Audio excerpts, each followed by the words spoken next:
శిలువ మీద ప్రభు వేలాడుతుంటే ఇద్దరు దొంగలు వేలాడుతున్నారు. ఆ ఇద్దరు దొంగల్లో ఏ దొంగ మంచోడు, ఏ దొంగ నిర్దోషి? ఏ దొంగ నిర్దోషి? ఇద్దరులో ఇద్దరు ఈక్వల్లీ బ్యాడ్ అండి. హిస్టరీ ఏం చెప్తుందంటే, చర్చ్ హిస్టరీ, ఒకటి పేరు డిస్మాస్, ఇంకొకటి పేరు గెస్టాస్ అని చెప్తుంది. మరి బైబిల్ అయితే లేదు. డిస్మాస్ అనేవాడు మంచివాడని, గెస్టాస్ అనే దొంగ చెడ్డోడని ఉంది. దేన్ని బట్టి అంటే ఇద్దరు ఈక్వల్లీ బ్యాడ్, ఇద్దరు ఈక్వల్లీ కల్ప్రిట్స్, ఇద్దరు తప్పులు చేసి పాపం చేసి శిక్షింపబడుతున్న వారే. కానీ అందులో ఒక దొంగ ఈ శిక్షకు మేము అర్హులము అన్నాడు. యేసు ప్రభుని దూషిస్తున్న మరొక దొంగను నోరు మీరా అన్నాడు. ఎందుకు అలా మాట్లాడతావు? ఆయన నిర్దోషి, మనం దోషులం, ఈ శిక్షకు మనం అర్హులం అన్నాడు. యేసు ప్రభు ఒక చూసి అన్నాడు, అయ్యా నీ రాజ్యములు నన్ను జ్ఞాపకం చేసుకోవా అన్నాడు. యేసు ప్రభు ఏమన్నాడు? నేడే నీవు నాతో కూడా పరదేశంలో ఉండు అన్నాడు. అతని రక్షణ వచ్చిందా రాలేదా? అతని రక్షణకు ముందు ఫస్ట్ ఇనిషియేషన్ అతనిదా దేవునిదా? చెప్పండి.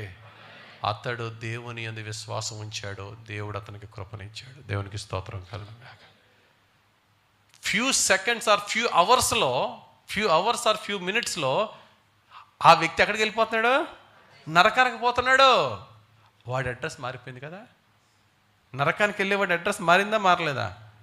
Nobody knows who destined for hell and who destined for heaven. God is giving equal opportunity. ఎంత ఈక్వల్ ఆపర్చునిటీ ఇస్తున్నాడు చెప్పండి, చూడండి ఒకసారి. ఎందుకంటే రేపన్న రోజున తీర్పు ఉంటుంది. ఇప్పుడు కోర్టులో జడ్జి గారు తీర్పు తీరుస్తున్నాడు. తీర్పు తీర్చేటప్పుడు జడ్జి గారు ఒక్కడే మాట్లాడతాడా? ఆ యొక్క ఆ బోన్లో నిలబడిన ఆ ఖైదీకి లేకపోతే ఆ వ్యక్తికి కూడా అవకాశం ఇస్తాడా మాట్లాడడానికి? అది ఏ కోర్టు అయినా, సుప్రీం కోర్టు అవని, ఏ కోర్టు అవనివ్వండి, ఆ ఖైదీగా ఉన్న వ్యక్తికి ఏమిస్తున్నాడు? అవకాశం ఇస్తున్నాడు. రేపన్న రోజుని యేసు ప్రభు రాజులకు రాజుగా, సమస్త న్యాయాధిపతిగా తీర్పు తీరుస్తున్నప్పుడు, ఒక్కొక్కడిని పిలుస్తున్నప్పుడు, ఎరబ్బాయి నువ్వు దేవుని సువార్తను అంగీకరించలేదు, నువ్వు నరకానికి పోతున్నావు అంటే, వాడు కనుక ప్రభా అసలు నువ్వు ఎవరో నాకు ఎవరు చెప్పారు? అసలు నీ సువార్త నాకు అందలేదు, నీతి ఏది నా దగ్గరికి రాలేదు, వచ్చి ఉండుంటే నేను మారి ఉండేవాడిని కదా అన్నప్పుడు యేసు ప్రభు ఏమంటాడు? అప్పుడు ఆ అవకాశం ఇవ్వకూడదు. కాబట్టి ప్రతి ఒక్కరికి కూడా సువార్త వెళ్ళేంత వరకు తీర్పు జరగదు. Equal opportunity. నీతిమంతుని పొలంలో వర్షం వస్తుంది, పాపి పొలంలో కూడా వర్షం వస్తున్నట్టుగా ఈ ఇద్దరు దొంగలు ఎవరి దగ్గరికి ఉన్నారు? యేసు ప్రభుకి